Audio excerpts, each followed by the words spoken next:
నీ సొంత వాళ్ళనే నువ్వు మోసం చేయలేదా? మా అక్క మీద ప్రతీకారం తీర్చుకోనికి మీ వాళ్ళనే పావులుగా వాడుకోలేదా? చిన్న చేపను పెద్ద చేప, పెద్ద చేపని తిమింగళం మింగుతూనే ఉంటాయి సింధు.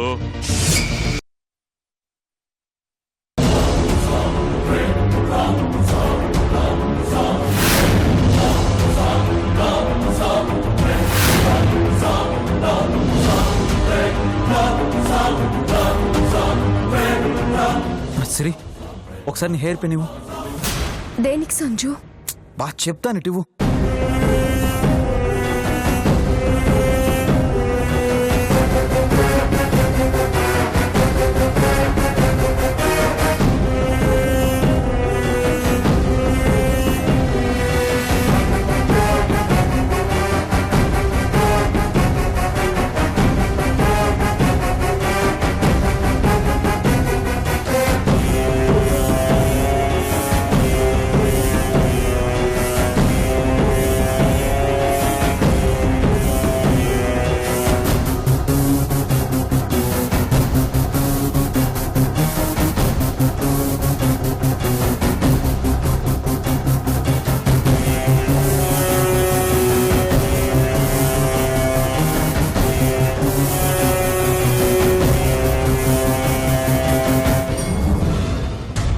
సిరి, వెళ్ళిపోదాం రా. సంజు వద్దు, వాళ్ళు బయటే ఉన్నారు. వా లేరు సిరి, టెన్షన్ పడకు, నువ్వు రా. అది కాదు సంజు, వాళ్ళు లేరు, రా సిరి రా.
వదలరా బాబాయ్, వదులు బాబాయ్.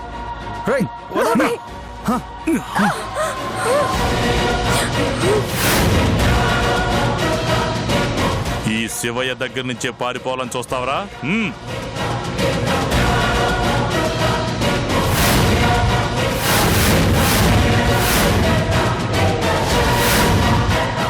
బాబాయ్ వద్దు బాబాయ్. బాబాయ్ సంచు నేను చేయొద్దు, ప్లీజ్ బాబాయ్.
చంపే బాబాయ్. నిన్నెట్ట చంపుతాను సరే, నువ్వు మా ఇంటి బిడ్డవే. నిన్ను చంపనని మీ అమ్మకి మాటిచ్చిన మాట తప్పడి శివయ్య. ముందు సంజుని, ఆ తర్వాత నీ కడుపులో బిడ్డని ఇద్దరిని చంపేస్తా. తప్పుకో. బాబాయ్, నీకు 2 పిల్లలున్నారు. నేను నీ కూతురు లాంటి దాన్నే. నా స్థానంలో చెల్లుంటే ఇలాగే చేస్తావా? సరే, నాకు నా పగే ముఖ్యం. వదినమ్మ కోసం నేను బతకనిస్తా ఉండా. నా కూతురు పగోడింటి కోడలవడం కాదు, అసలు పగోళ్లతో పరిచయం ఉందని తెలిస్తే చాలు ప్రాణం తీసేస్తా. మర్యాదగా చెప్తా ఉండా. అడ్డులే. నేను జరగను బాబాయ్.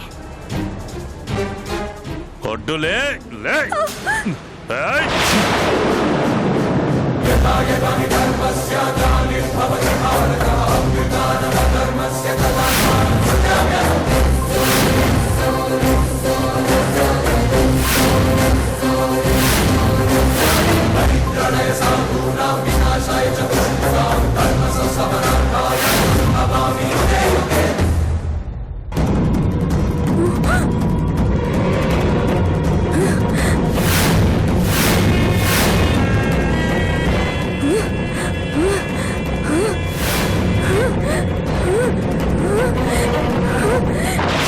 సిరి సిరి సిరి సిరి సిరి సిరి ఏమైంది సిరి? సిరి లే. సిరి రేయ్! సిరి సిరి ఏమైంది సిరి? త్వరగా డాక్టర్ని పిలవండిరా.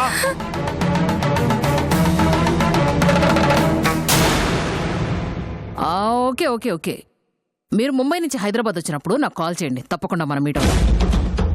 నో ప్రాబ్లం అండి, అంతా నేను మేనేజ్ చేసుకుంటాను. Sunanda, 1 minute Sindhu, important call మాట్లాడు. ఇక్కడ అంతకంటే ఇంపార్టెంట్.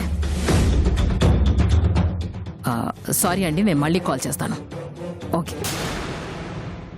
ఏంటి మ్యాటర్? నువ్వు నాకు చెప్పిందేంటి? ఇక్కడ జరుగుతుందేంటి? ఏం జరుగుతోంది సింధు? మా బావను వదిలిపెట్టమంటే శివ ఏంటి ఏదేదో మాట్లాడుతున్నాడు. ఏమన్నాడు? మా బావని కూడా చంపేస్తానంటున్నాడు. ఏదో కోపంలోనుంటాడులే. కోపంతో కాదు, పక్కా ప్లాన్ తోనే మాట్లాడాడు. నిజం చెప్పు సునందా, నువ్వు నాకు చెప్పిన ప్లాన్ ఒకటి, నువ్వు శివయ్య చేస్తున్న ప్లాన్ ఇంకొకటి. ఆ ప్లాన్ ప్రకారమే ఇక్కడ వర్కౌట్ జరుగుతుందని నాకు అనిపిస్తుంది. చచ్చా, అలాంటిది ఏమీ లేదు సింధు. లేదు, కన్ఫర్మ్ గా ఏదో ఉంది. అది నువ్వు దాస్తున్నావు సునందా. మనసులో ఒకటి పెట్టుకుని బయటకి ఇంకొకటి మాట్లాడుతున్నావు. మా బావని కూడా చంపేయాలని సిరితో పాటు తనని కూడా బంధించారు. అయ్యో సింధు, నువ్వు ఏదేదో ఊహించుకొని మన మధ్య గ్యాప్ పెంచుతున్నావు.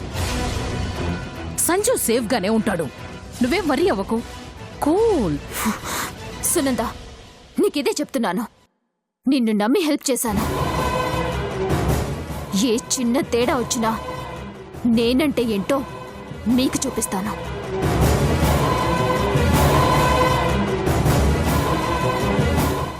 మీకే కాదు, నాకు కూడా క్రిమినల్ మైండ్ ఉంది.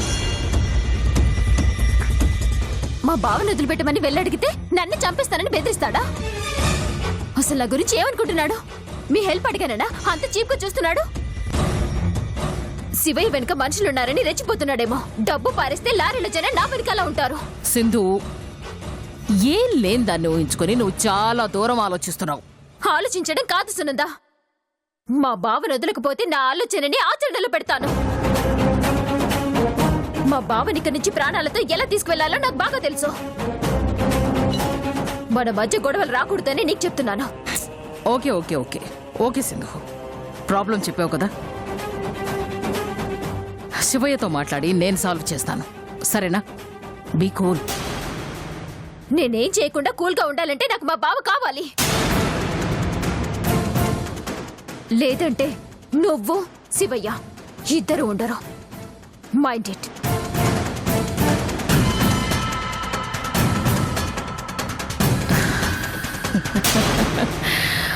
మ్యాటర్ అంత దూరం రాదు సింధు. సిరి సంజయ్లతో పాటు నువ్వు కూడా అది అది నా చేతుల మీదుగానే జరుగుతుంది.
డాక్టర్.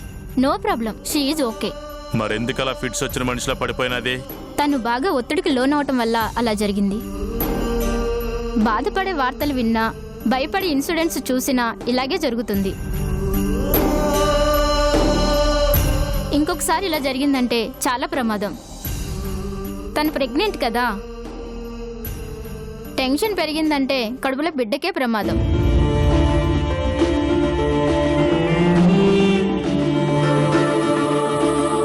నేను కొన్ని మందులు రాసిస్తాను, అవి రెగ్యులర్గా యూజ్ చేయండి.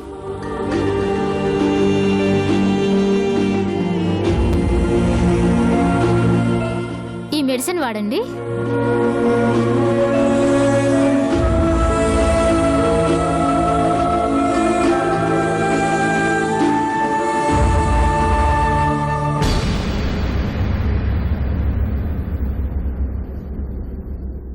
ఒక్క నిమిషం డాక్టర్. సిరికి అబార్షన్ చేయాలి. కష్టం సార్. ఏ నెలలు నిండిన అమ్మాయికి అబార్షన్ చేయకూడదు సార్. ఎందుకు? అలా చేస్తే తల్లి ప్రాణానికే ప్రమాదం. చాలా రిస్క్ అండి.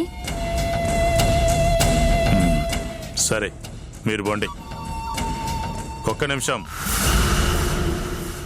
ఈ విషయం ఎవరికి తెలియకూడదు. తెలిసిందో నా సంగతి తెలుసుగా.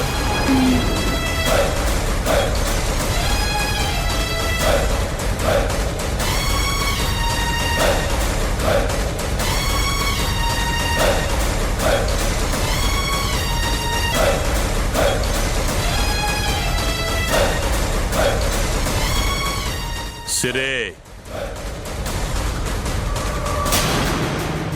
నీ మొగుడాయుష్ ఇంకా ఉండాది. వాణ్ణి చంపితే నీకేమన్నా జరుగుతుందని సంపకుండా వదిలేస్తా ఉండా. శాశ్వతంగా కాదు, కొంతకాలమే. నీకు బిడ్డ పుట్టాక అప్పుడు ఇద్దరిని కలిపి చంపేస్తాను.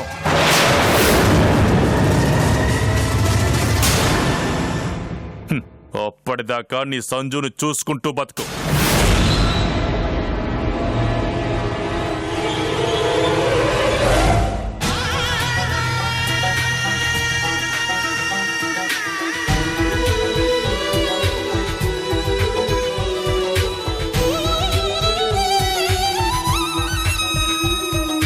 నా ప్రాణం నీవు అని తెలుసా ఓ ప్రేమ, నా నేరం ప్రేమని తెలుసా నీకైనా, కలలు చితిమంటై మనసే ఉనికి పడుతున్నా, చిలిపి చిరుగాలై చెలియా ఎదురు చూస్తున్నా, ఎగసే విరహానా బతుకే బరువైనా.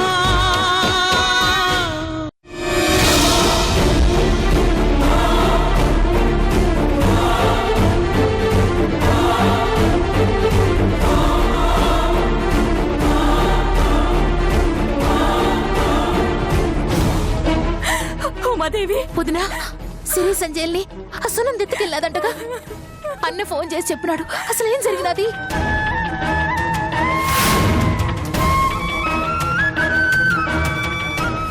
సింధుకి కనీసం పెళ్లి బట్టలు నగలు అయినా కొంటే బాగుంటుంది అనిపిస్తోంది. అక్క బావ కూడా ఇంట్లో లేరు. మీరు కాస్త జాగ్రత్తగా ఉండాలా. మేము వాడికి తప్పనిసరిగా పోవాలి.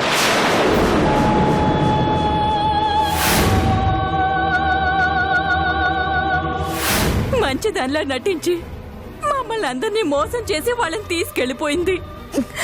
దాని బతుకంతా మోసమే వదినా. సునంద సచ్చినాదని తెలిసి పీడ విరగడైనాదని అనుకున్నా.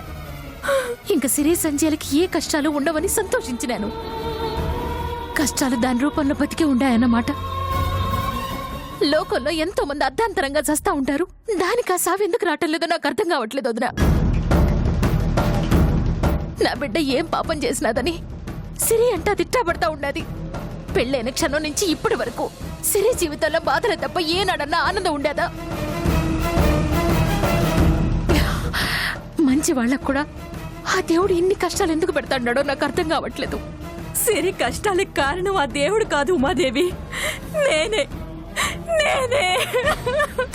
వదినా, అయ్యో వదినా, ఊరుకో వదినా. ఏంటిది? ఊరుకో.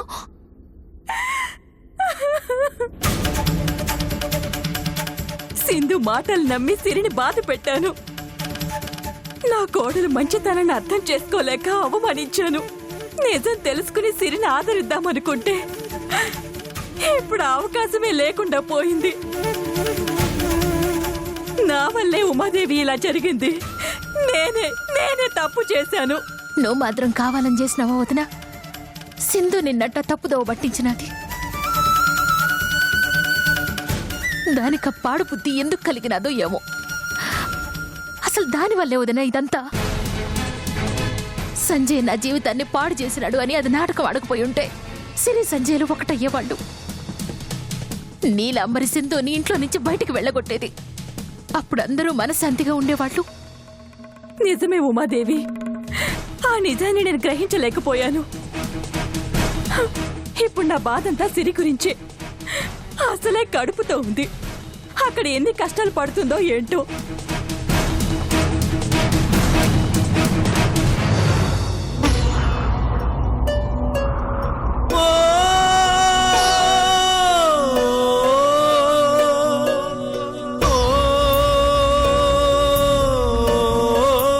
సిరి నాతో ఓ మాట అనేది వదినా.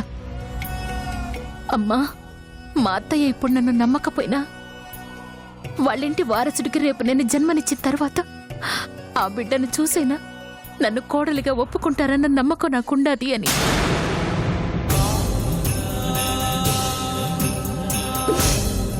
ఇప్పుడు సిరిని మీ ఇంటి కోడలిగా నువ్వు ఒప్పుకున్నావు, కానీ నా బిడ్డ ఈ ఇంట్లోనే లేకుండా పోయినా వదినా.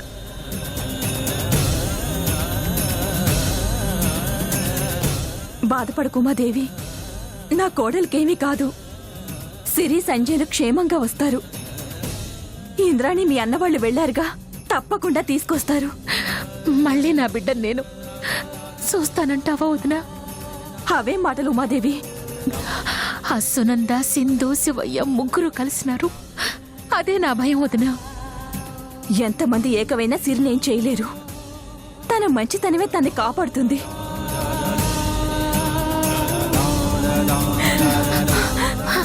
అదిగో వచ్చినారు వదినా.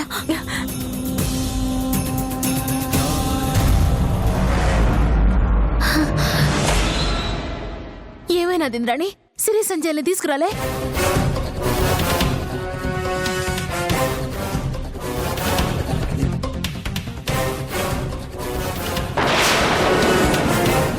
మాట్లాడవేమి? కనీసం వాళ్ళు యాడున్నారో ఎట్టా ఉండారో అని ఆచూకన్నా తెలిసినాదా? చెప్పింద్రాణి. అంతా ఎతికినా ఉమాదేవి. అంటే యాడా కనపడలేదా? కొనపడినా వాళ్ళ జాడ తెలిసినా ఆ ముగ్గురిని చంపి సిరి సంజయ్ని తీసుకొచ్చేవాడు. అంటే జాడ కూడా తెలియకుండా చేస్తారా? చంపేసుంటారా? లేదు మాదేవి, శివయ్య సిరిని ఏమి చేయనని నీకు మాటిచ్చినాడు కదా. సిరినేం చెయ్యకపోయినా సిరి కడుపులో ఉన్న బిడ్డకి, సంజుకి ఏదో ఒక ప్రమాదం తలపెడతాడు. సంజయ్కి ఏదైనా జరిగితే సిరి బతుకుంటాదా?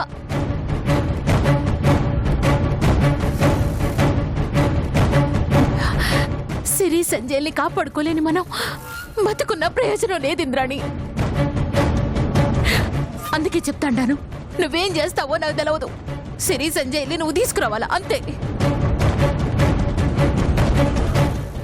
లేదంటే నా బిడ్డతో పాటు ఈ అమ్మ ప్రాణాలు కూడా పోతాయి. ఉమాదేవి, సిరి సంజయ్ని కాపాడే బాధ్యత నాది. బిడ్డను పోగొట్టుకుంటే ఆ బాధ ఎట్టా ఉంటాదో తల్లిగా అనుభవించిన దాన్ని. ఆ బాధ నీకు గాని అక్కకు గాని ఎట్టి పరిస్థితుల్లో రానియను. సిరి సంజయ్లు యాడున్నా సరే వాళ్ళని ప్రాణాలతో తీసుకొచ్చే బాధ్యత నాది. అట్టా చేయలేకపోతే ఈ ఇంద్రాణి నీకు కనబడదు.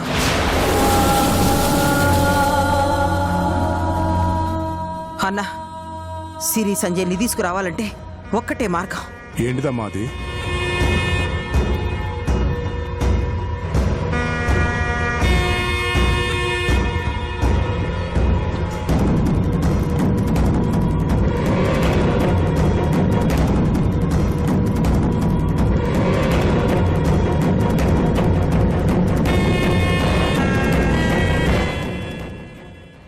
వదినంటే అమ్మతో సమానం. అమ్మగా అర్థిస్తా ఉండాను. వదినా, నువ్వు అడిగితే నా ప్యానాలైనా ఇస్తాను కానీ పగోడి ప్యానాలు మాత్రం ఇవ్వలేను. తీయాల్సిందే. వద్దు శివయ్య, సంజయ్ లేకుండా సిరి బతకలేదు. సిరి పగోనింటి కోడలుగా ఉంటే, ఆ ఇంటి వారసుడికి మన రక్తం పంచుతా ఉంటే చూస్తూ నేను బతుకుండలేను వదినా.